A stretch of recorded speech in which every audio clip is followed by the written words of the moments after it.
मी सांगतो की उत्पन्नामध्ये वाढ होईल असं. म्हणजे या वर्षीचा फुटवा तुम्हाला पहिल्यापेक्षा जास्त वाटतोय? आहे. हो. पहिल्यापेक्षा जास्त आहे.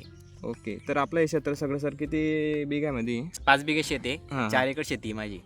4 एकर शेती. हो. ओके, तर 4 एकर शेतीमध्ये पूर्ण आपला कापूस आहे. पूर्ण कापूस आणि तंत्रज्ञान पण एसीटी वैदिक तंत्रज्ञानच आहे. ओके, बाकी रासायनिकचं एक मी वापरच केलेला नाही. या वर्षी आपल्याला तरी अंदाजे किती उत्पन्न निघू शकतं याच्यामध्ये? 40-45 क्विंटलच्या आसपास आरामशीर पोहोचाल इतर उत्पन्नापेक्षा. ओके. आणि यावेळेस मी मागच्या वर्षी मला म्हणजे 32 क्विंटल उत्पन्न आलं तर हां, हां. त्यावेळेस त्यापेक्षा जास्त येण्याची मला गॅरंटी खूपच वाटते. कारण मागच्या वर्षी माझा हा प्लॉट असा काहीच नव्हता. ओके. मागच्या वर्षी एवढं झाडं असल्यानंच माझ्या याच्यावर लाल्या रोग अमुक रोग पडून ते खराब झाले होते.